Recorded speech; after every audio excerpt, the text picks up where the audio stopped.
En el corazón de la densa selva oriental, en medio de la brutalidad y el caos de la guerra de Vietnam, se libró una batalla que pasaría a la historia. Este evento quedaría sellado a fuego como uno de los momentos más decisivos de la contienda. Estamos hablando del suceso del Forward Operating Base 4, más conocido por sus siglas FOB-4, y la impresionante emboscada que sufrió a manos del Vietcong. Únete a nosotros mientras exploramos los hechos que llevaron a que esta trampa tenga lugar, costando la baja más importante de las Fuerzas Armadas de Estados Unidos en tan solo un día. Prepárate para adentrarte en una jungla llena de peligros y enemigos sin piedad. Bienvenidos a Historia Militar.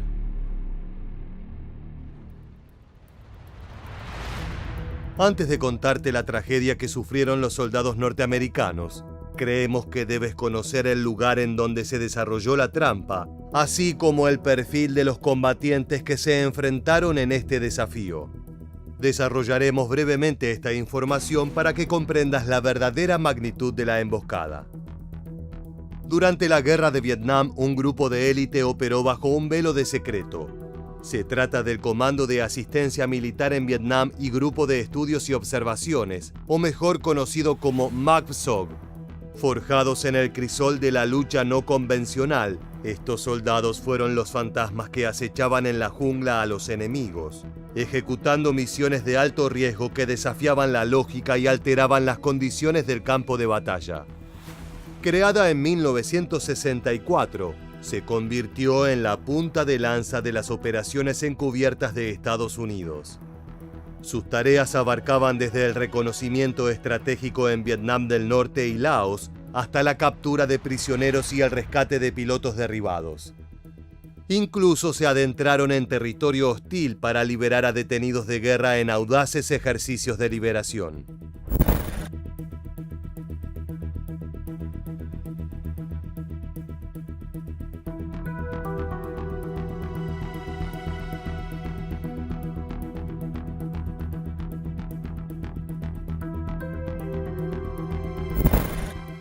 Más que simples soldados, los miembros del MACPSOG eran expertos en supervivencia, especialistas en demoliciones, maestros del sigilo y lingüistas versados en los idiomas del sudeste asiático. Su entrenamiento era brutal, forjando una hermandad inquebrantable entre aquellos que se atrevían a desafiar lo imposible. Sus acciones fueron tan variadas como letales. Participaron en el incidente del Golfo de Tonkin, el detonante que precipitó la intervención estadounidense en la guerra a gran escala. Estuvieron presentes en la Operación Tigre de Acero, la ofensiva del Tet a la que nos referiremos más adelante, y la campaña camboyana, dejando una huella imborrable en el desarrollo de la contienda. Las operaciones psicológicas también formaban parte de su arsenal, utilizando la propaganda y la guerra de información para socavar la moral del enemigo y sembrar la discordia entre sus filas. Conocidos por su lema audacia y profesionalismo, los individuos del MACPSOG se convirtieron en leyendas. Sus hazañas envueltas en el misterio alimentaron la imaginación del público y generaron un aura de invencibilidad. Como sitio operativo de esta espectacular fuerza de élite, el FOB-4 fue una pieza clave en el entramado de misiones militares llevadas a cabo por las Fuerzas Especiales de Estados Unidos. Ubicado en la región central de Vietnam, cerca de la frontera con Laos y Camboya, este asentamiento se erigía como un bastión de resistencia y determinación en medio de la densa selva vietnamita. Fue concebido como una base avanzada para las fuerzas especiales, proporcionando un punto de partida estratégico para llevar a cabo misiones encubiertas y operaciones tácticas en áreas controladas por el Vietcong y el ejército de Vietnam del Norte. Su ubicación estratégica les permitía a las tropas norteamericanas proyectar su poder en la región y llevar a cabo incursiones detrás de las líneas enemigas. La construcción y mantenimiento del FOB-4 representó un desafío logístico y operativo significativo para las fuerzas estadounidenses. Ubicado en un entorno hostil y de difícil acceso, requería la construcción de infraestructura básica como pistas de aterrizaje, refugios y almacenes para garantizar su funcionamiento efectivo. Además de servir como punto de partida para operaciones tácticas, también cumplía funciones de comando y control, coordinando las actividades de las unidades desplegadas en la zona y sirviendo como centro de comunicaciones y estrategia. Su capacidad para mantener la conexión entre las fuerzas desplegadas en el terreno fue fundamental para el éxito de las maniobras en la región. Este sitio también fue el hogar temporal para cientos de soldados estadounidenses, quienes vivían y trabajaban en condiciones difíciles y peligrosas. La base estaba constantemente amenazada por ataques enemigos, lo que requería extrema vigilancia y medidas de seguridad reforzadas para proteger a su personal y equipo. Escuchemos el testimonio de un soldado hablando de las prestaciones que tenían a nivel armamentístico. Light anti-tank weapons. They'd never been used before against tanks. This was the first time in the history of the weapon that they were ever used. So we thought we were okay for a couple of tanks. Una de las principales funciones del FOB-4 era servir como plataforma de lanzamiento para misiones encubiertas y operaciones tácticas en territorio enemigo. Estas fuerzas especiales realizaban tareas de sabotaje y capturas de objetivos de alto valor. Las unidades del MACSOG llevaron a cabo misiones de reconocimiento aéreo y terrestre en áreas controladas por el Vietcong y el Ejército de Vietnam del Norte. Estas actividades le proporcionaron información crucial sobre las tropas enemigas y sus movimientos, permitiendo planificar y ejecutar acciones con mayor precisión y efectividad. Además de las operaciones encubiertas, el FOB-4 también desempeñaba un papel importante en la recopilación y análisis de inteligencia.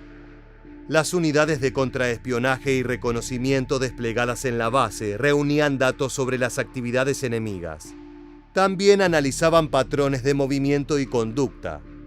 Lograban proporcionar informes en tiempo real a las fuerzas operativas en el terreno para diseñar tácticas y estrategias que servían para desarticular a Charlie, como llamaban los norteamericanos a sus oponentes asiáticos. Utilizando información recopilada por unidades de inteligencia, las fuerzas norteamericanas planificaban y ejecutaban operaciones de captura y eliminación de objetivos enemigos. Además de sus funciones operativas y de inteligencia, tal como dijimos anteriormente, el FOB-4 también proporcionaba apoyo logístico y de comunicaciones a todas las fuerzas desplegadas en la zona. La base servía como centro de distribución de suministros y equipo, garantizando que las unidades en el terreno tuvieran los recursos necesarios para llevar a cabo sus misiones de manera efectiva y segura. Testimonios de veteranos que sirvieron en esta fortaleza destacan la importancia de esta locación en el éxito de las operaciones en territorio oriental. Los soldados elogian la dedicación y el profesionalismo de sus camaradas de armas, que contribuyeron significativamente a la seguridad y el bienestar de los jóvenes que estaban dando la vida por la causa que apoyaba su país. Sin embargo, la infalibilidad de este lugar y sus especializados soldados se enfrentarían a una noche de pesadilla. The ground began to shake. When the next trip flare went off, they were under attack.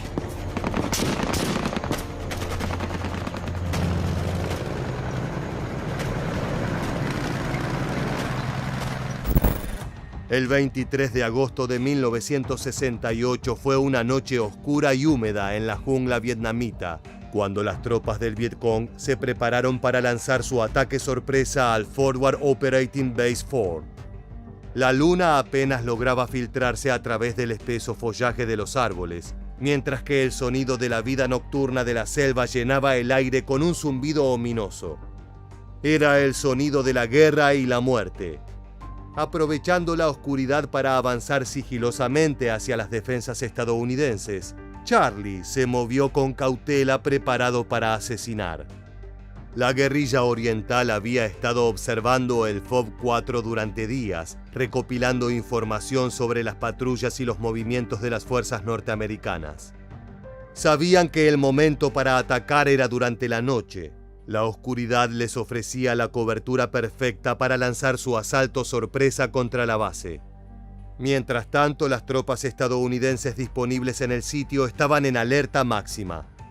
Habían recibido informes de inteligencia sobre la presencia del Vietcong en la zona y creían estar preparadas para repeler cualquier ataque enemigo.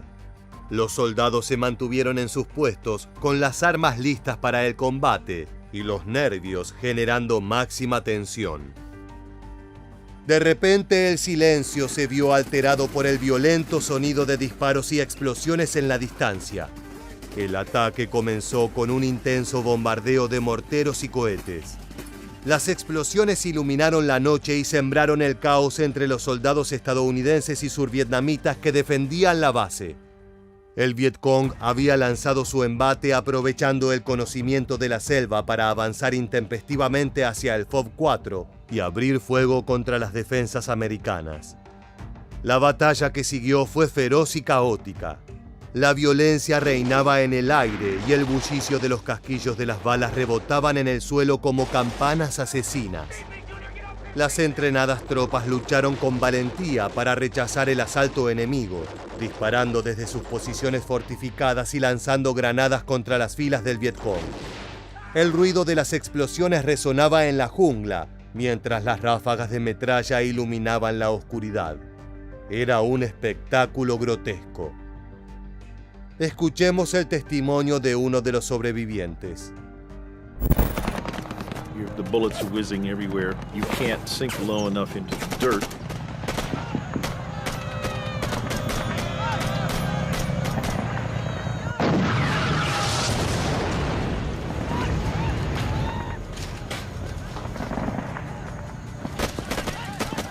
You just hear the cries of people being shot, and as they're crying out, and the explosions from the guns from the tanks. A pesar de la ferocidad del ataque enemigo, las fuerzas estadounidenses se mantuvieron firmes. Demostraron una y otra vez su valentía y determinación, resistiendo los intentos del Vietcong de tomar el control del FOB 4 contra viento y marea. No es un dato menor que quienes mantenían la posición de la fortaleza eran las tropas mejor entrenadas y más preparadas del ejército norteamericano en el territorio. De haber sido soldados más inexpertos, probablemente la incursión del enemigo hubiera sido mucho más efectiva y rápida. La batalla se prolongó durante horas, con ambos lados sufriendo pérdidas significativas en el proceso. El Vietcong, aunque logró infligir bajas a las fuerzas estadounidenses, no pudo romper sus defensas y se vio obligado a retirarse bajo el fuego pesado de las armas de la resistencia. Las consecuencias de la emboscada se sintieron en todo el frente. Las fuerzas estadounidenses redoblaron sus esfuerzos para proteger el FOB 4 y fortalecer sus defensas contra futuros ataques enemigos. Al mismo tiempo, el Vietcong sufrió pérdidas considerables en hombres y recursos, lo que minó su capacidad para llevar a cabo este tipo de operaciones ofensivas en la región. Algo estaba claro: por más que fue un enfrentamiento sangriento, ambos bandos padecieron de forma equitativa los horrores de la guerra. Por este motivo, la emboscada al FOB 4 terminó siendo un hecho decisivo en la guerra de Vietnam. Si bien el Vietcong no logró capturar la base, el ataque demostró la determinación y la capacidad de combate de las fuerzas enemigas. Además, sirvió como un recordatorio sombrío de los peligros que enfrentan las tropas estadounidenses en la jungla vietnamita y la necesidad de mantener una vigilancia constante en todo momento. Lo que más afectó esta incursión fue a la moral de las tropas de Estados Unidos. La guerra ya contaba con poco apoyo popular y la mayoría de los norteamericanos consideraba que era un error participar de una contienda que no afectaba directamente los intereses de su país. La consideraban un conflicto político y muchos veían a sus jóvenes hijos, hermanos o parejas ir a morir en nombre de algo que no terminaba de tener sentido del todo. Esta emboscada simbolizaba un poco esa idea. Estar en medio de la selva vietnamita siendo asediado incansablemente por las balas enemigas por una decisión infundada del presidente era más de lo que los soldados podían soportar. Pero ese no fue el único hecho que marcaría a fuego esta historia. Unos meses antes, la ofensiva del Tet se pondría en marcha. Amanecía el 31 de enero de 1968. Un silencio expectante se cernía sobre Vietnam del Sur.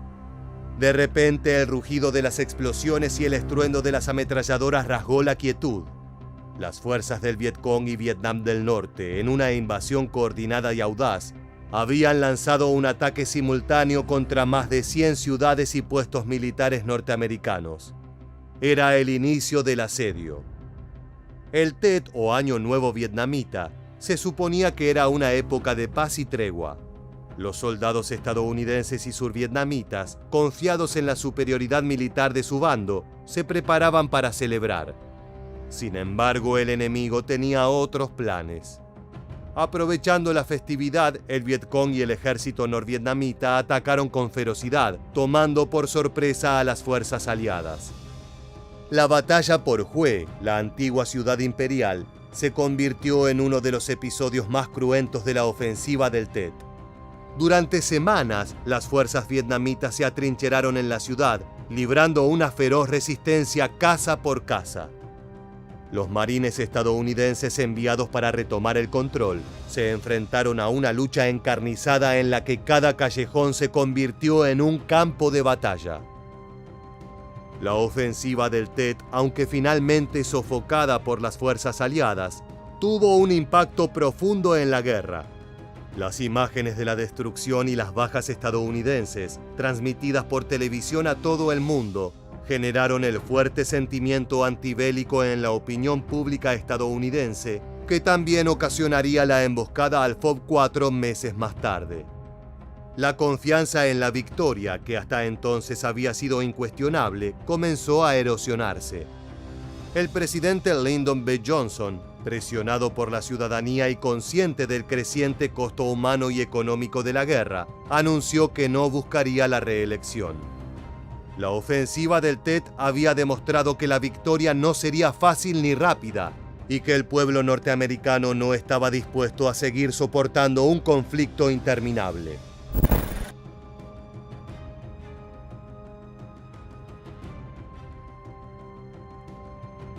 What I see when I look at that photo today are 7, 18, 19, 20-year-old kids, badly wounded. It's painful to look at. Las repercusiones de este acontecimiento se extendieron más allá del campo de batalla. La guerra de Vietnam se convirtió en un símbolo de arrogancia imperial y la futilidad de la intervención militar extranjera. El movimiento antibélico cobró fuerza en todo el mundo, inspirando a nuevas generaciones a luchar por la paz y la justicia. A pesar de su desenlace militar, este hito marcó una victoria simbólica para el Vietcong y Vietnam del Norte. Demostró su capacidad de organización y resistencia y evidenció las debilidades de la estrategia estadounidense. A partir de ese momento, la guerra comenzó a inclinarse a favor de las fuerzas comunistas, culminando finalmente con la caída de Saigón en 1975. La incursión del Vietcong tuvo un alto costo. 32 de sus soldados murieron en la batalla. Por el lado de las fuerzas especiales Mac Sog, 17 de sus hombres perdieron la vida. La mayor pérdida de efectivos en un solo día durante una guerra en la historia militar norteamericana. Esto demuestra que ni los más preparados de las tropas prevalecen sobre la ferocidad de la batalla y de un ejército dispuesto a todo para luchar por una causa: defender su tierra.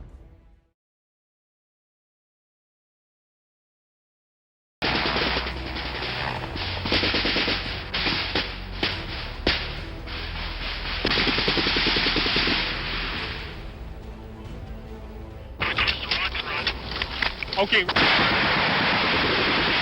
Okay, would you roll in a 270 from the smoke, approximately 100 meters away from it, and I'll adjust you from there.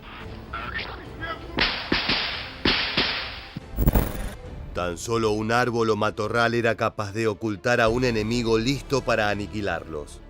Las emboscadas estaban a la orden del día y siempre culminaban en una regadera de sangre para ambos bandos. En esta nueva entrega de Historia Militar, vamos a reconstruir con lujo de detalles 3 importantes ofensivas realizadas por el Vietcong. Una serie de ataques sorpresivos en los que el poderoso ejército de los Estados Unidos fue totalmente humillado por los guerrilleros locales. Ponte el chaleco antibalas, toma tu M16 y comencemos. Si bien las actividades oficiales del ejército de los Estados Unidos en Vietnam comenzaron algunos años después, desde 1964 se estableció en la nación del sudeste asiático un grupo comando de operaciones especiales. Se trataba del MACSOG, una unidad compuesta por elementos de los Navy SEALs, los marines y miembros de fuerzas especiales. Durante sus 8 años de actividad, comprendidos entre 1964 y 1972, MACSOG realizó misiones de alto riesgo que, pese a su importancia, no fueron reportadas al gran público. Para poder funcionar y mantener en secreto su estructura, el grupo se dividió en 3 subcomandos delimitados de forma geográfica: el Comando y Control Norte, o CCN, el Comando y Control Central, o CCC, y el homónimo del sur, también denominado CCS. Fue en una de las bases más importantes de la sección norteña que el Vietcong llevó a cabo uno de los ataques más brutales al invasor occidental, en una jornada que quedará para siempre en la memoria de quienes sobrevivieron. A continuación escucharemos las memorias de John Striker Meyer, uno de los veteranos más reconocidos del legendario MACSOG. During that attack, it came after midnight. It was a moonless night, and the sappers, who were highly trained NBA soldiers, hit the base. La FOB-4, o Forward Operation Base, era una sede operativa ultra secreta de enorme importancia para Washington. Su rol era fundamental para la organización de las misiones en una de las áreas más conflictivas de Vietnam. Es por eso que en sus instalaciones solían alojarse boinas verdes y otros comandos de primer nivel que cooperaban con el MACSOG. El problema fue que el flujo de actividades era muy alto y no siempre la base estaba vigilada con la misma solidez. Existían ventanas breves en la cual la FOB-4 era susceptible de un ataque masivo, y los vietnamitas lo sabían. Para esa ofensiva, el Frente Comunista empleó a los infames sappers, sus soldados de fuerzas especiales entrenados para entregar su vida sin importar las condiciones. Durante la contienda, su reputación quedó cimentada a través de brutales sacrificios. Los sappers eran comunistas fanáticos dispuestos a todo.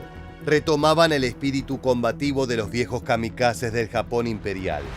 Tal era la determinación por su tierra, que llevaban en su frente una bandana blanca con las palabras «Vinimos aquí a morir», escritas en sangre.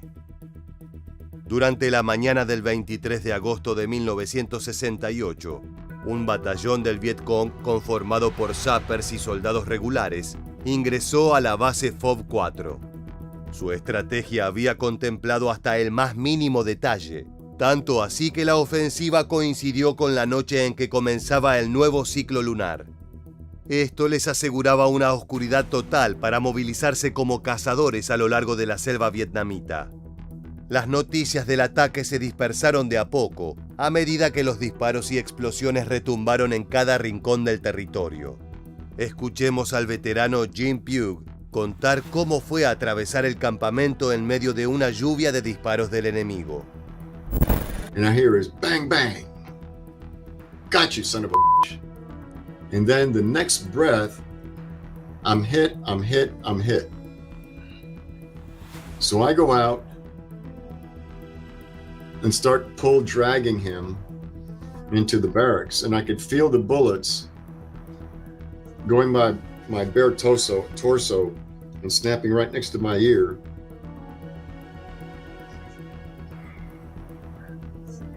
It's an experience that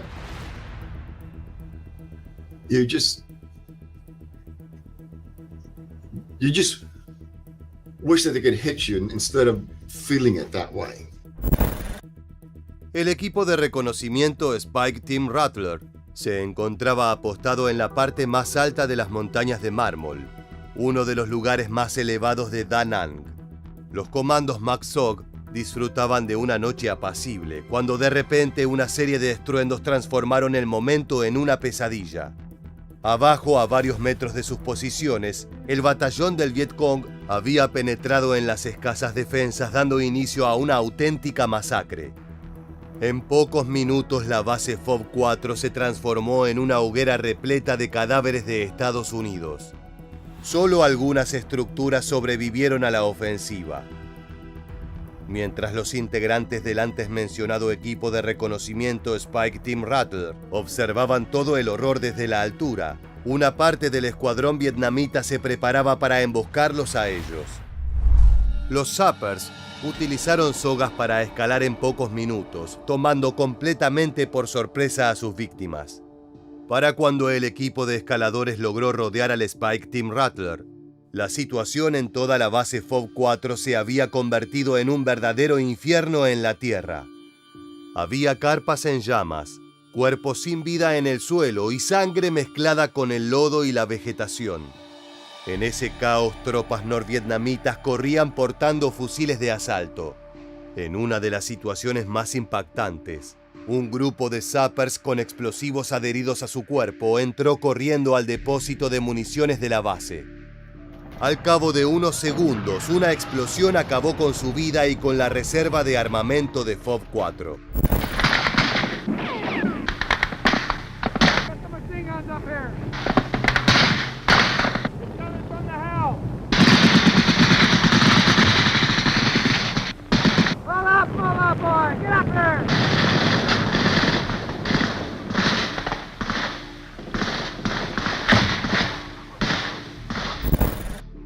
Imagina ver con tus propios ojos cómo un soldado enemigo completamente enajenado corre hacia un almacén de explosivos sacrificando su vida para dejarte sin armamento.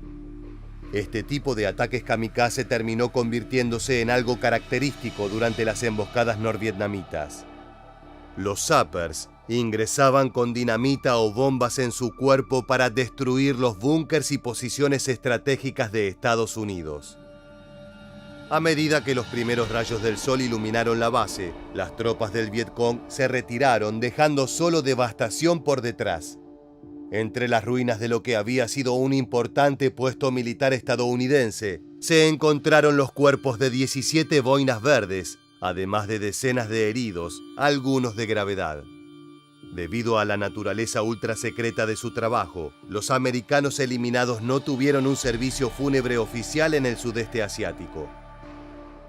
La siguiente emboscada que analizaremos no fue efectuada contra elementos de élite, sino contra marines que operaban en la ribera del río Ong Tang la mañana del 17 de octubre de 1967.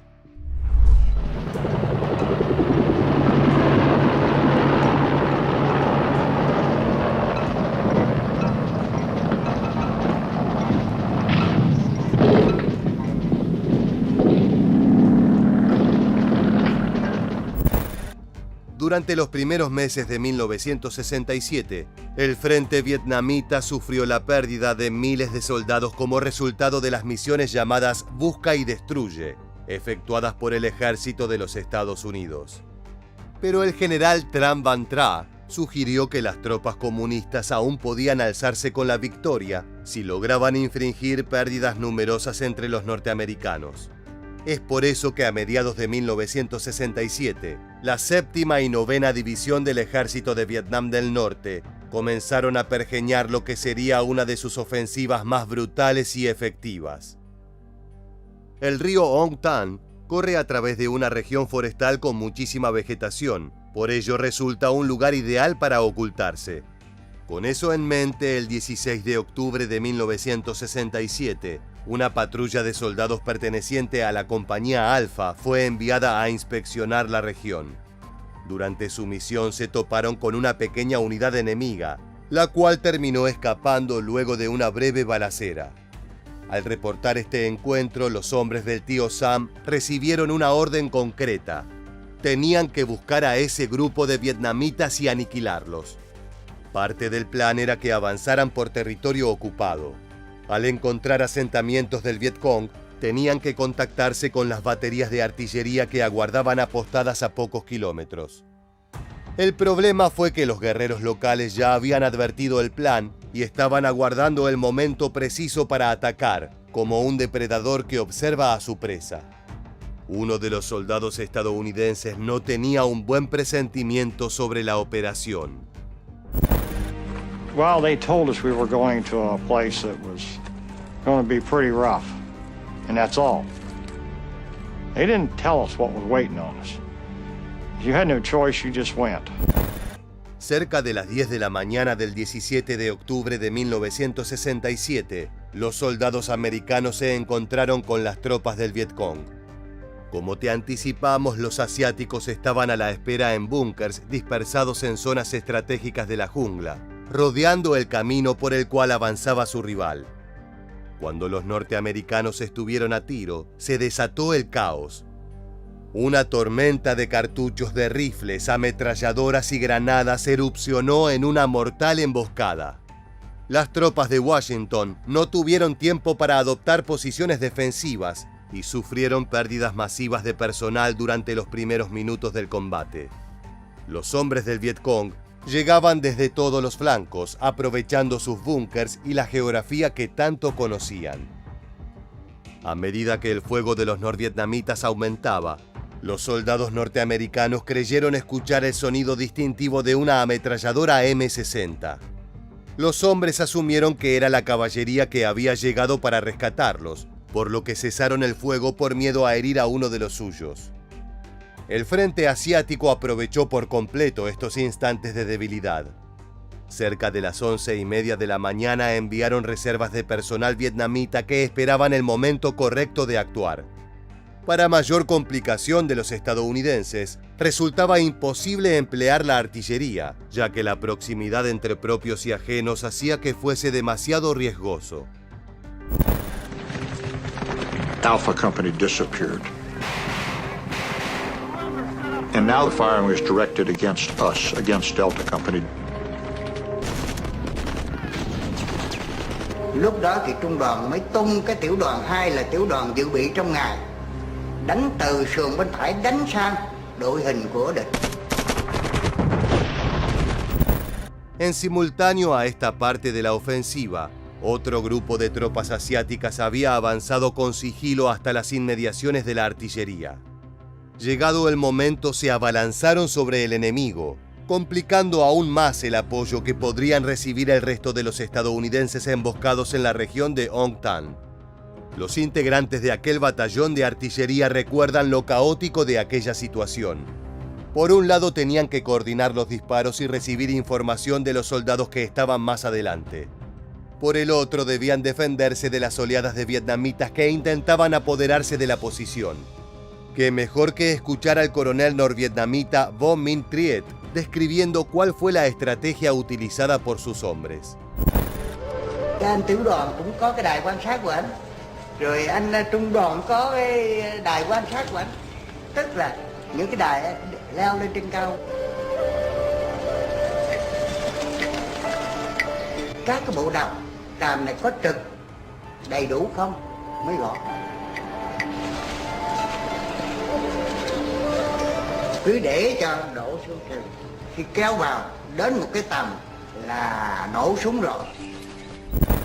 Uno de los observadores de artillería, es decir, aquellos hombres encargados de divisar el panorama y traducirlo en datos concretos para emprender los ataques, era el teniente Harold Pinky Durham. Él era un soldado experto que se encontraba realizando su segundo tour en Vietnam. Adoptó una posición peligrosa, exponiéndose al fuego hostil proveniente de varias direcciones, pero era necesario para que pudiera comunicarse con el resto de las tropas y coordinar los ataques de artillería.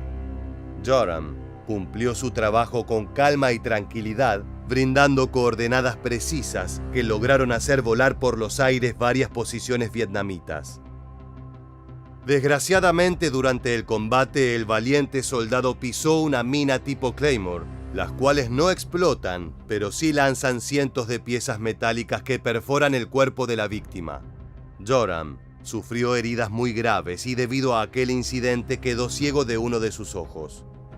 Con la vista rebalsada de sangre y el cuerpo lacerado, el teniente continuó operando con eficacia, brindando coordenadas por radio cuando aún las balas rozaron su cabeza. Gracias al sacrificio de este hombre, las fuerzas norvietnamitas no pudieron completar su masacre, ya que no podían continuar avanzando sobre los soldados que habían sido emboscados más adelante. En aquel fatídico día de octubre, Joram salvó cientos de vidas. Escuchemos la descripción del capitán Karl Kaiser, quien fue parte del enfrentamiento y sobrevivió para reconstruir los hechos iniciales. And one of the members of the flank security reported hearing movement and hearing a metallic click on his right flank. At that time, a machine gun opened fire on the right file of the 1st platoon of Alpha Company. That's the first shots that were heard. That's correct. A medida que las tropas norteamericanas lograron organizarse y recuperar terreno, los soldados del Vietcong comenzaron a retroceder. El grueso de la columna asiática cesó las hostilidades y se marchó del lugar unas 2 horas después de que comenzara el infierno. Podían volver conformes a sus hogares. Habían cumplido con creces su misión, ya que lograron infligir un daño brutal en las filas norteamericanas. En total, la ofensiva de Ong Tan se cobró la vida de 56 soldados de Washington. Otros 75 fueron heridos y 2 permanecen perdidos hasta el día de hoy. Entre los fallecidos se encontraba el heroico Harold Joram, quien recibió la mítica Medalla de Honor póstuma por su entrega y sacrificio para asegurar la supervivencia de sus compañeros. La guerra de Vietnam fue brutal, pero es justamente en esas condiciones extremas que aflora el heroísmo y la capacidad militar. Es por eso que la última emboscada que repasaremos en este video también tiene como partícipe a un receptor de la mítica Medalla de Honor. Situémonos en tiempo y espacio. El 25 de agosto de 1968, los miembros del 48º Grupo de Transporte Americano cumplían con su importante labor: trasladar las provisiones para evitar que los soldados no se murieran de hambre. En aquella jornada el convoy era particularmente grande, con un total de 81 camiones que partieron desde el poblado de Long Binh cargados de comida, combustible y armamento. Como podrás imaginarte, las rutas que conectaban Vietnam en aquel entonces no eran precisamente gemas de la ingeniería moderna.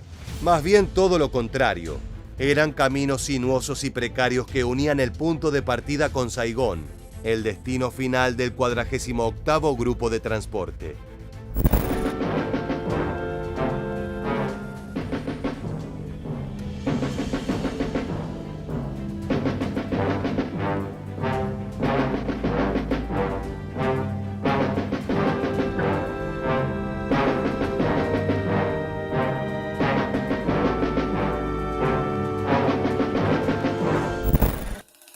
Cerca del mediodía, el convoy ingresó en el pueblo de Ap Ni, una pequeña plantación de árboles de caucho que se extendía a lo largo de la única ruta transitable. Allí se encontraba una columna del ejército de la República de Vietnam, el Frente Sureño que se alió con Estados Unidos. Su presencia era algo de esperar, ya que esas tropas colaboraban con la pacificación de comunidades como la que estaban atravesando. Al cabo de unos minutos, el convoy ya ocupaba toda la extensión del poblado. Cuando los primeros camiones empezaron a salir de Ap Ni, los presuntos soldados amigos del tío Sam revelaron su verdadera identidad. Eran hombres del Vietcong, armados hasta los dientes para acribillar a los conductores y elementos del 48º Grupo de Transporte. No solo tenían la sorpresa de su lado, sino que los asiáticos habían apostado tiradores a ambos lados del camino, colocando todos los vehículos estadounidenses en la zona mortal, la parte de mayor vulnerabilidad de una emboscada.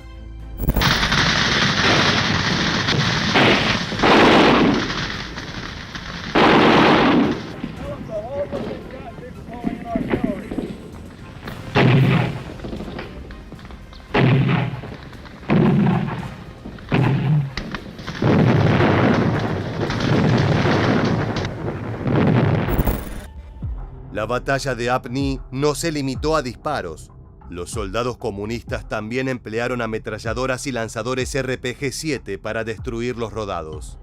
El objetivo prioritario era cortar el suministro de provisiones y, de ser posible, capturar parte del botín para nutrir al Vietcong con armamento y comida. Luego de regar con balas los camiones que trasladaban alimento, la furia de los atacantes se enfocó en los vehículos cisterna con combustible, esperando que estos explotasen para bloquear por completo el avance del convoy. En esta parte de la historia es que conoceremos al gran héroe que emergió en medio de este caos. William Say era un conductor de camiones de tan solo 19 años. Gracias a sus habilidades detrás del volante, se transformó en miembro de la compañía de transporte, pero eso no significaba que no supiese luchar. Cuando se desató la balacera en Apni, el muchacho saltó de su vehículo y buscó al resto de sus compañeros para organizar la respuesta. En una emboscada es fundamental mantener la calma y actuar escuchando a tu cabeza, no al miedo que ruge en el estómago. Say y otros conductores se colocaron a una distancia de 6 metros entre sí, adoptando una posición defensiva para repeler la primera embestida de los soldados vietnamitas. El muchacho abrió fuego y mató a 2 enemigos que se encontraban a unos 10 metros de distancia. Por otra parte, uno de sus compañeros logró eliminar a un soldado del Vietcong, pero después su M16 se atascó y quedó inutilizable. Sin embargo, la muerte de los 3 comunistas ahuyentó a un pequeño grupo de guerrilleros que se aproximaba a los camiones. William Say tuvo un rol destacado protegiendo a sus compañeros en Apni. En primer lugar, sin temor a recibir impactos, lanzó granadas de mano que hicieron retroceder al enemigo. Los norvietnamitas suponían que eran varios hombres, pero se trataba solo de Say resistiendo el embate. Durante ese momento, el muchacho recibió un disparo en la muñeca, la cual se fue desangrando a lo largo de la jornada. Aún así, se las arregló para arrastrar a varios compañeros malheridos hasta la seguridad, bajo una lluvia de cartuchos enemigos. Cuesta imaginar la valentía y la decisión que hacen falta para exponerte una y otra vez a una muerte dolorosa por salvar a otras personas. Fue por esto, como también por la eliminación de varios soldados del Vietcong, que William recibió la medalla de honor. Desgraciadamente, el joven de 19 años terminó muriendo, producto de múltiples heridas que generaron una pérdida de sangre masiva. La emboscada fue increíblemente larga, con hostilidades intermitentes que se extendieron a lo largo de 9 horas de aquel infame 25 de agosto. Esto le dio el tiempo suficiente a la aviación y a la artillería de Estados Unidos para que se presentaran, regando de fuego y destrucción a los guerrilleros comunistas. Finalmente, a las 9 de la noche arribó una gran unidad de infantería para asistir a la parte posterior del convoy. Al verse sobrepasados, los norvietnamitas se replegaron a la jungla. En total murieron 30 norteamericanos, 45 resultaron heridos y 2 fueron tomados como prisioneros, transformando a este episodio en uno de los más letales de toda la contienda. A lo largo de esta entrega quedó en claro que la superioridad material o numérica no siempre son las cartas más poderosas. Las emboscadas y los ataques sorpresa pueden ser una herramienta mortal que equilibra la balanza. Estados Unidos lo aprendió por la vía más dolorosa durante su intervención en Vietnam.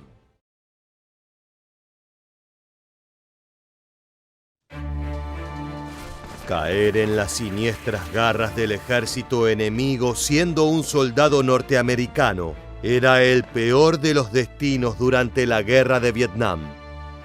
Durante casi una década, más de 7.000 soldados estadounidenses experimentaron un tormentoso cautiverio a manos de las fuerzas enemigas. Sumidos en las sombrías entrañas de la selva vietnamita, cada día se convertía en un oscuro padecimiento de la mañana a la noche para los prisioneros. Pasaban el tiempo detrás de barrotes mientras escuchaban los tormentos que soportaban sus compañeros. Situación que se repetía día tras día, noche tras noche.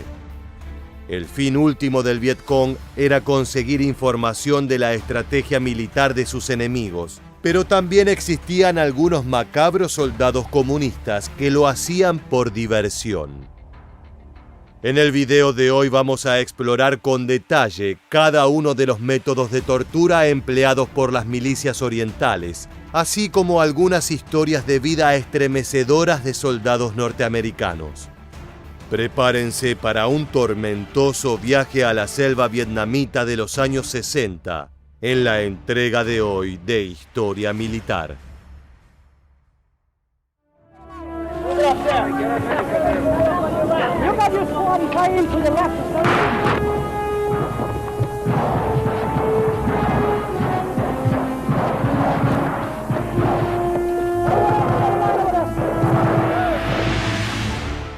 En las entrañas de Vietnam del Norte, los soldados estadounidenses capturados no fueron considerados prisioneros de guerra. El enemigo los veía más bien como invasores en medio de una guerra que supuestamente no había sido declarada. La brutalidad desplegada sobre ellos se justificaba con esta etiqueta, en una narrativa distorsionada que eclipsaba los derechos y la humanidad de los presos.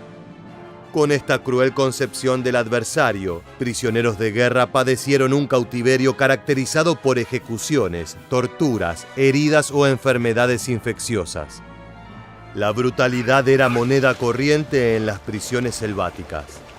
Los norvietnamitas sometían sistemáticamente a prisioneros estadounidenses a torturas sanguinarias, con el objetivo de arrancarles confesiones de crímenes de guerra o hacerlos partícipes de montajes propagandísticos.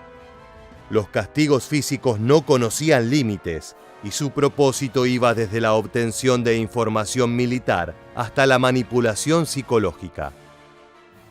En este sombrío escenario, los prisioneros resistían hasta donde alcanzaban sus cuerpos, pero los castigos tenían el poder de quebrar a los cautivos más allá de los límites de la resistencia humana.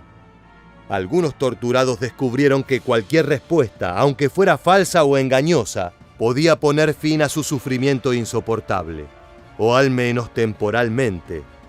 La carga emocional de ceder ante tales exigencias era pesada, pero muchos sacrificaban los juramentos militares realizados, preservando sus vidas en medio de una tormenta de crueldad. Esto trajo drásticas consecuencias en la posguerra para los soldados, muchos de los cuales sufrieron estrés postraumático. Este trastorno psíquico generó que muchos tuvieran conductas violentas al retornar a sus vidas civiles, llegando a trágicos extremos en los que los combatientes no soportaban el peso de sus recuerdos y se quitaban la vida. Parte de este desorden mental fue debido a la crueldad norvietnamita alcanzada en las reiteradas sesiones de castigos físicos. Había distintas prisiones a lo largo y ancho de la costa oriental donde se desarrollaba el conflicto, pero una se destacó por ser la más grande y tener la mayor cantidad de prisioneros. Estamos hablando de la cárcel de Hanoi, llamada irónicamente por los soldados norteamericanos Hanoi Hilton, en una amarga referencia a la cadena de hoteles de lujo de su patria. Lejos de los masajes, el servicio de spa y el desayuno continental, los prisioneros vivían hacinados, recibiendo palizas a diario y sin recibir comida por varios días. En estas siniestras locaciones se empleaban diversas tácticas de escarmientos corporales, uno más espeluznante que el otro. El Vietcong tenía una serie de castigos favoritos, todos igual de violentos y bárbaros. Empecemos por describir uno de los más conocidos, denominado como el truco de la soga. Los soldados norteamericanos que sufrieron este padecimiento aún sueñan al día de hoy con el despiadado uso de un gancho para carne suspendido del techo. Este símbolo oscuro aterraba a los soldados en la sala de torturas, desafiándolos con su presencia. En las crueles sesiones de tortura con el gancho, los vietnamitas ataban las manos y los pies del cautivo, uniéndolos a veces por detrás y otras por delante.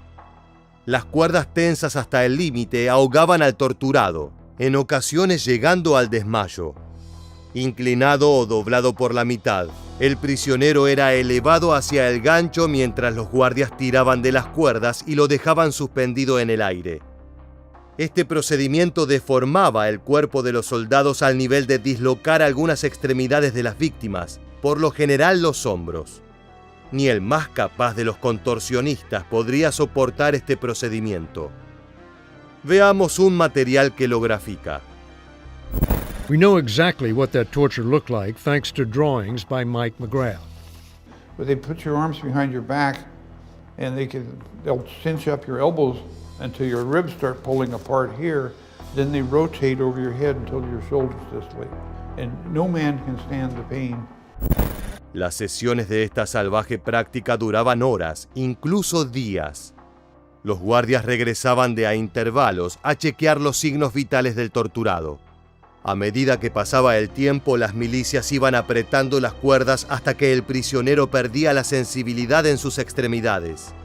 Corría el reloj y los miembros se volvían púrpuras, en ocasiones llegando a inflamarse al doble de su tamaño normal.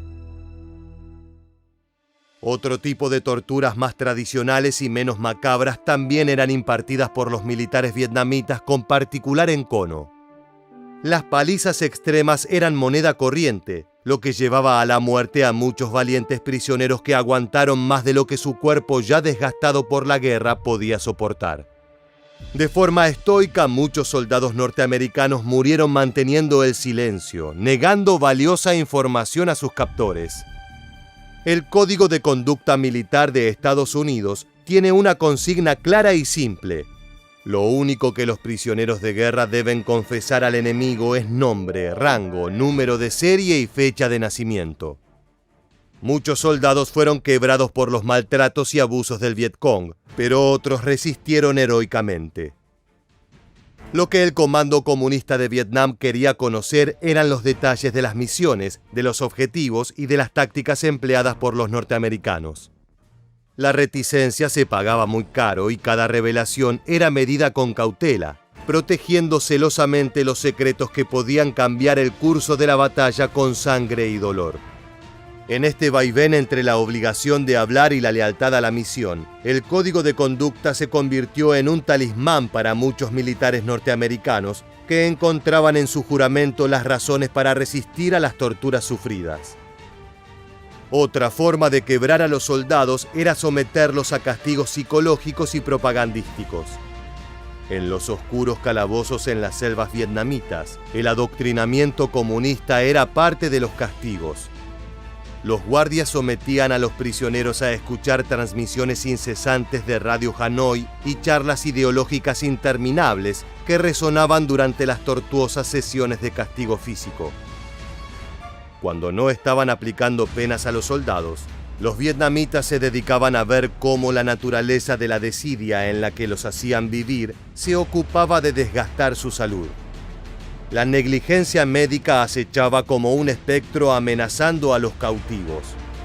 Las condiciones insalubres hacían que roedores e insectos mordieran y picaran a los prisioneros.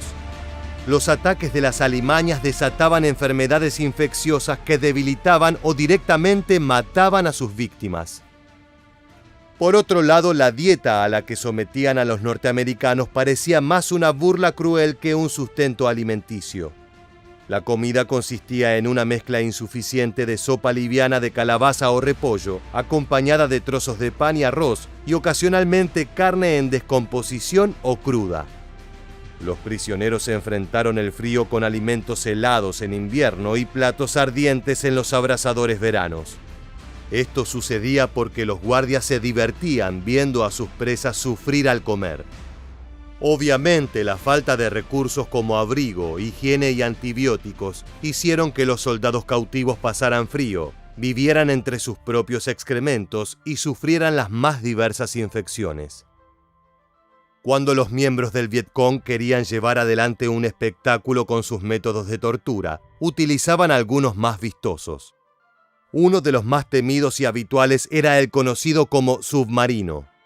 Esta forma cruel de tormento consistía principalmente en someter al cautivo a un oscuro ritual violento, donde el agua se convertía en un instrumento letal sobre una tela que cubre inexorablemente la cara y las vías respiratorias de la víctima. Había diversas formas de llevar adelante el proceso. En una de las variantes, el prisionero yacía boca arriba, inmovilizado con una inclinación precisa. La tela funcionaba como un velo siniestro que se posaba sobre el rostro del prisionero. Con precisión calculada, los torturadores vertían el líquido sobre las vías respiratorias, desencadenando un reflejo nauseoso y sumiendo al cautivo en una aterradora experiencia de ahogamiento. En algunos casos directamente se sumergía a la víctima en un pozo de agua y se lo obligaba a flotar por su vida.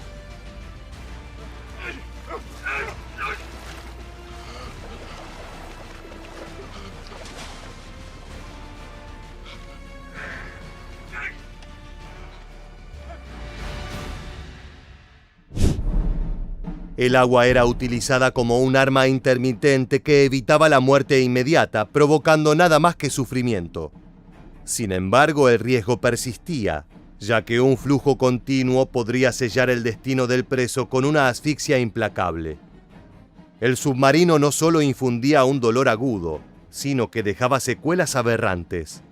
Pulmones dañados, lesiones cerebrales por la carencia de oxígeno, y fracturas de huesos por forcejear con los guardias eran las consecuencias físicas, y un terror al agua quedaba permanentemente en el inconsciente del torturado. Volviendo a la intención de espectacularizar las torturas, hubo un hito durante la Guerra de Vietnam que dejó de manifiesto el trato que recibían los soldados norteamericanos.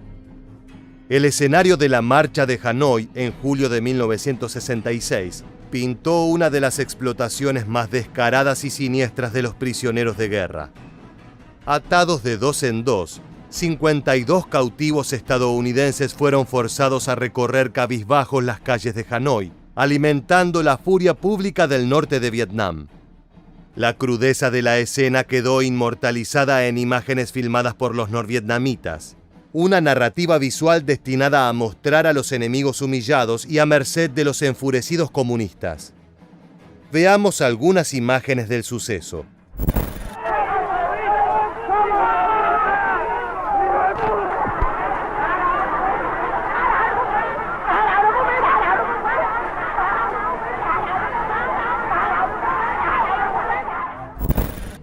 Todo marchaba impecable en el desfile macabro para ostentar el poder del Vietcong, hasta que lo que comenzó como una marcha humillante se tornó en caos cuando los prisioneros fueron atacados y golpeados en medio de una turba iracunda. La autoridad perdió el control sobre la multitud, y tanto soldados norteamericanos como guardias se vieron envueltos en una lucha desesperada por alcanzar alguna vía segura de escape. La mayoría de los presos de guerra resultaron gravemente heridos, convirtiendo la marcha en un episodio desastroso a nivel comunicacional para Vietnam del Norte. La película de propaganda, en lugar de retratar un espectáculo de fortaleza y liderazgo, reveló un desmadre violento que generó el ataque a cautivos indefensos. La circulación del material generó lo contrario a lo que buscaba el Vietcong, ya que la comunidad internacional repudió enérgicamente lo sucedido, lo que generó una reputación barbárica para los habitantes vietnamitas.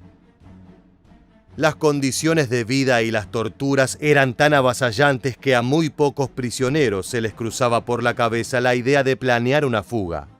Sin embargo, algunos valientes prisioneros de guerra se atrevieron a desafiar las probabilidades.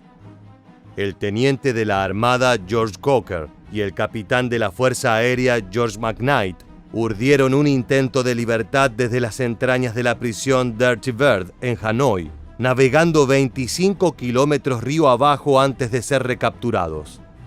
Sin clemencia, ambos fueron encadenados durante días y trasladados a Alcatraz, otra cárcel diminuta diseñada especialmente para aislar a aquellos que los norvietnamitas querían aislar y sepultar en el olvido. Otro intento de escape fue en mayo de 1969, cuando los capitanes de la Fuerza Aérea John Dramsey y Edwin Atterbury tramaron una fuga meticulosa desde la claustrofóbica prisión anexo del zoológico. Aunque su plan era ingenioso, apenas lograron recorrer unos pocos kilómetros. La astucia con la que los estadounidenses orquestaron su huida desató la furia de las autoridades penitenciarias en Vietnam del Norte. El verano de 1969 se transformó en un oscuro capítulo de inhumanidad durante la Guerra del Sudeste Asiático. Durante 2 semanas, los prisioneros del comité de fuga que habían ayudado a Dramsey y Atterbury sufrieron torturas brutales para revelar todos los detalles. Incluso aquellos que no sabían nada del plan fueron sometidos a tormento. Las ya escasas raciones de comida se vieron reducidas y muchos prisioneros sufrieron palizas salvajes en los meses subsiguientes. Veamos a un exprisionero hablando de la experiencia. These are leg irons, and if you misbehaved according to their rules, they'd lock your ankles in here. How long would they leave you in those things? I was in it for, I think, maybe 2 or 3 weeks or so. 2 or 3 weeks? Right, yeah. Las tácticas de tortura de los guardias vietnamitas alcanzaron extremos inimaginables. Un prisionero fue colgado boca abajo del techo y electrocutado con la batería de un automóvil. Equipos de torturadores, armados con cinturones de goma, desgarraron la piel desnuda de los prisioneros. Otros fueron apaleados y obligados a arrodillarse durante horas, soportando azotes sin descanso. Durante 2 semanas, el teniente comandante de la Marina, Red McDaniel, soportó más de 700 latigazos, con heridas abiertas y descargas eléctricas, mientras los sometían a torturas físicas y psicológicas. Cuando descansaban de los castigos físicos, los prisioneros eran obligados a dormir en medio de excrementos propios y de animales, generando infecciones en las heridas, además de otros tipos de enfermedades. Muchos norteamericanos veían cómo los animales de granja de los campamentos en los que estaban cautivos vivían mejor que ellos. En el intento de fuga, los norvietnamitas mataron brutalmente a Atterbury a golpes, mientras que a Dramsey lo sometieron a 38 días consecutivos de palizas con cinturones de abanico. Se le negó el sueño durante este periodo, siendo forzado a permanecer sentado en un pequeño taburete todo el tiempo. Fue golpeado de manera salvaje, atado con cuerdas apretadas o sujetado con grilletes, mientras era obligado a escribir y grabar disculpas.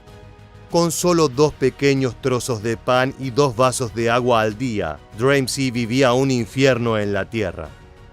Aunque sobrevivió, jamás olvidaría que fue forzado a presenciar la muerte de su compañero Atterbury como parte de los tormentos que los vietnamitas ensayaron. En la antes mencionada Alcatraz, la tortura a los prisioneros más revoltosos trascendía lo físico. Los prisioneros eran confinados en celdas pequeñas, oscuras y mal ventiladas, similares a mazmorras, mantenidos con grilletes durante más de 15 horas al día. El teniente de la Armada Harry Jenkins enfrentó 85 días encadenado por intentar comunicarse con otro prisionero compañero de celda. El coronel de la Fuerza Aérea Robbie Risner soportó 10 meses en solitario, atrapado en la absoluta oscuridad, mientras el teniente coronel Swede Larson enfrentó una situación similar durante 18 agonizantes meses. Este régimen de aislamiento, lejos de ser único en Alcatraz, era un castigo compartido en muchos campos.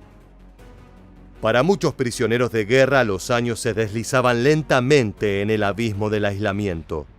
El capitán Tom Moe, tras una sesión de tortura brutal, consideró la muerte como un escape al dolor. Golpeado durante horas, doblado hacia atrás con cuerdas y hierros, suspendido de un poste y casi ahogado con un trapo sucio, anhelaba la liberación de la muerte. Sus captores, crueles en su despiadada misión, le espetaron: «Lo fácil es morir, por eso te mostraremos lo difícil que es vivir».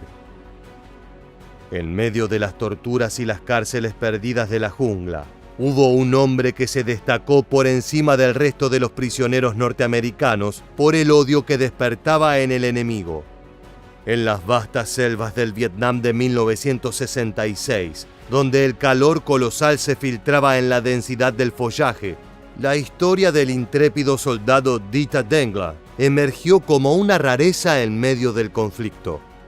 Dita, Un piloto de la Armada estadounidense encontró su destino en la Guerra de Vietnam cuando su avión fue derribado sobre territorio enemigo. Su caída abrupta marcó el inicio de una odisea épica, una lucha por la supervivencia que despertaría tanta fascinación como rencores. Capturado por las fuerzas norvietnamitas, Dita se enfrentó a un destino incierto. No dispuesto a aceptar su fortuna, apenas tuvo una oportunidad, inició un escape desesperado a través de las intrincadas selvas vietnamitas. En esta primera fuga logró mantenerse en libertad durante poco tiempo hasta que fue recapturado. Durante este nuevo cautiverio sufriría las más inhumanas torturas a raíz de la ira que generó su huida. Además de todos los castigos mencionados anteriormente, se sumaron la de enterrar astillas de bambú debajo de sus uñas y, utilizando la misma planta, hacerle tajos en la piel y enterrar trocitos para que se infectara la herida. Esto causaba dolores insoportables que el soldado soportaba con una determinación admirable. Finalmente, tras meses de angustia, Dita fue rescatado en un episodio espectacular. Logró escapar de un campamento robando una ametralladora y matando a quienes los vigilaban. Luego de vagar por la selva, escribió con rocas la señal de auxilio SOS, hasta que fue divisado por un avión norteamericano. Este relato, digno de una película, llegó a la pantalla grande con el film Rescue Down, protagonizado por Christian Bale, que recreó la tormentosa aventura de este prisionero de guerra en la selva vietnamita. Veamos una de las imágenes finales.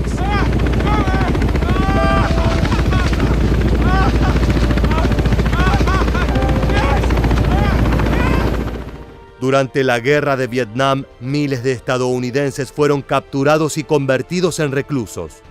Según datos del Departamento de Defensa de Estados Unidos, alrededor de 7.000 norteamericanos fueron prisioneros de guerra durante el conflicto. De esta cifra, la gran mayoría fue liberada al final de la guerra en 1973, cuando los acuerdos de paz de París llevaron a la repatriación de estos maltratados soldados.